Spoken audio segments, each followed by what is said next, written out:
What's up les guys, bienvenue sur Fight Skills. Alors aujourd'hui je vous ai préparé une petite pépite, une soumission du jamais vue. Dans le monde du MMA, du moins très très rare. En fait l'auteur de cette soumission est Matthews face à Ricardo Almeida. Le combat se passait le 7 août 2010 lors de l'événement Anderson Silva vs Chael Sonnen de l'UFC 117. Pour vous faire un petit topo, pour les nouveaux amateurs de MMA, Matthews, c'est une légende de l'UFC. Il a pris la ceinture de l'UFC donc la première fois en 2002, champion welterweight de l'UFC en 2002, laquelle il défendra à 5 reprises avant de la perdre contre BJ Penn en 2004.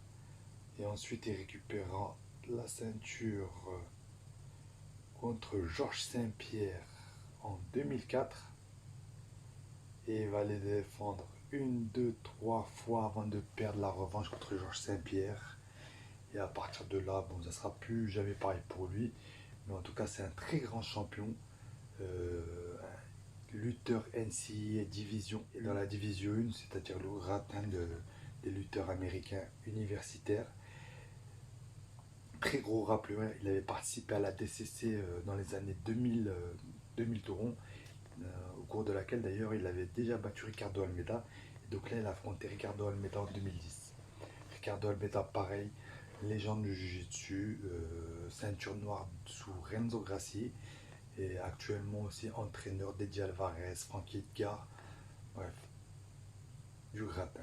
Donc là, on va passer à la vidéo. Vous êtes prêts? Ready. Donc on est dans le premier round, vous voyez, ça fait à peu près 3 minutes de combat. Donc Ricardo Almeida, c'est celui de droite, Matthews à gauche, là qui met un crochet large, ça sonne. Donc sur le crochet, on va le revoir, ça sonne légèrement Ricardo Almeida qui tombe sur les fesses. Il cherche à revenir, donc à lutter pour pas se faire, pour pas prendre un run and pound, hein. Sachant que Matthews c'est un très gros lutteur. Voilà, il t'emmène au sol, gros run and pound. Il finalisait souvent comme ça ou par soumission. Il était très fort aussi dans les prises de dos. Donc Matthews sprawl, il est en contrôle bras-tête et là, directement, à partir de là, commence la soumission. Il vient fixer sa tête contre le bras de l'adversaire. Son bras gauche en pression et il ferme avec sa tête. Il prend un angle vraiment plus large pour vraiment faire comme un étranglement bras-tête, un katagatame mais en position inversée depuis la tortue, ou les mêmes finitions que les bravo choc ou les dark choc, ou plus le bravo choc dans ce cas-là. Fermeture de la carotide avec le bras gauche, et là il vient fermer de l'autre côté avec la tête.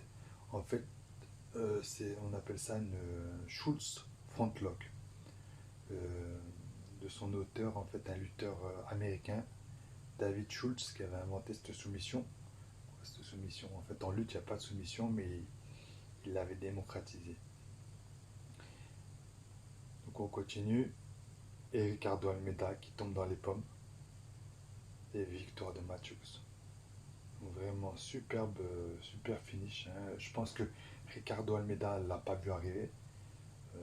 Généralement quand on attaque, l'autre nous sprawl, bon mais certes il met la pression, mais soit on se fait attaquer justement sur les brabos, les dars, mais là on ne s'attend pas du tout à cette soumission, et là je pense qu'il s'est fait surprendre, surtout lui qui a une ceinture noire de jiu-jitsu brésilien. Donc on va la remettre un petit coup rapide. Hop, on va voir le cross du gauche, boum, il touche la pointe du menton, déséquilibre de Ricardo Almeida sur les fesses, mais il est encore lucide, il cherche à revenir dans le combat mais sans remonter debout pour pas prendre de risques et de coups. Il se fait sprawler, il n'est pas inquiet, bon il est en tortue, il se craint rien, sauf que la pression, les deux carotides sont fermées, hein, même principe des étranglements. On arrête l'afflux nerveux, l'afflux sanguin, excusez-moi, qui monte au cerveau, et du coup si on ne tape pas on tombe dans les pommes. Voilà, magnifique soumission. J'espère que ça vous a plu. Je vous dis à la prochaine, d'autres vidéos techniques. N'hésitez pas, abonnez-vous, likez la vidéo, partagez si vous aimez et entraînez-vous. Essayez à la salle si ça marche. Et mettez en commentaire si vous avez réussi. Ok? Sur ce, passe. When we got sticks for real, we looking out for the opposition. We don't do this for mass appeal. Don't make me blast it still.